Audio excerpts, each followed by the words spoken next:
one of the most important people in my basketball career.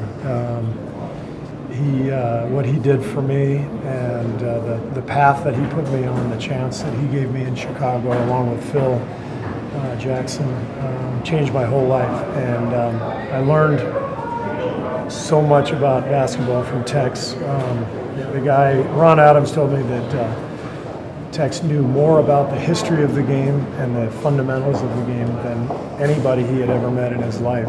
And I was lucky enough to play for Tex for 5 years and learn from him.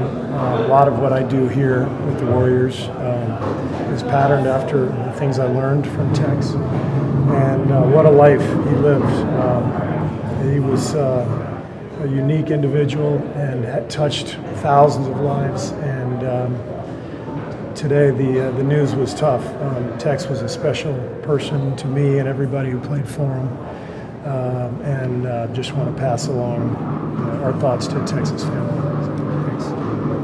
What lessons, memories stick with you with Tex? Tex, he didn't care about anything other than execution. He didn't care about stars. He didn't care about status. He didn't care about anything other than just executing the play. And he's the only guy who would ever utter the words, "Phil, get Michael out of there, put Kerr in." He literally said that many times. He'd say, "We're not running the offense, Michael." Or, "Phil, get Michael out of there, put Kerr in for him." I'd look at my teammates, I'd be like, "Don't look at me, he said it."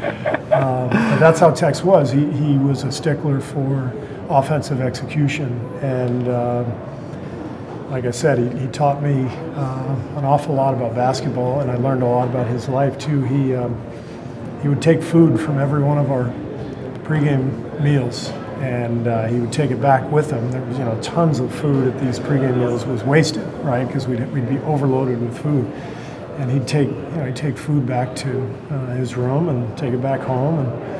And he grew up in the Dust Bowl. He grew up in northern Texas, and his family had to leave and move to California because there was no food. So he lived through that, as a child, which shaped his entire life, his entire existence. And he got to LA and moved to California, ended up going to USC and coaching his whole life, and pretty remarkable human being. Nobody really wants to talk about the game after all that. Yeah, I guess there's no way to transition. Tex would have hated this game. Yeah, he would have. No flow at all. Do you feel like they're putting like a point of emphasis on offensive fouls? I mean, I don't know how many guys whistled. Yeah. I mean, same as last game. So it's definitely something the league is, making a point of, for sure. How much does that hurt you guys, particularly? You do a lot of off-ball moves, actions, back screens. It seems like you're getting whistled. Yeah, we are. So we'll have to adjust.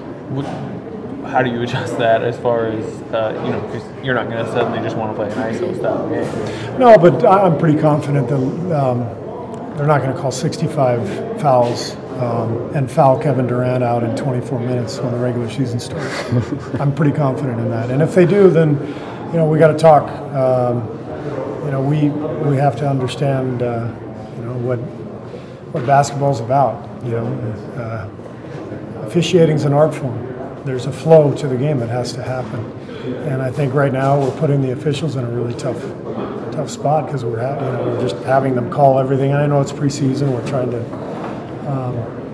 make sure we have these points of emphasis, but there's got to be some flow to the game, and there's got to be some pace, and that's what people come out to see, and that's what makes the game beautiful.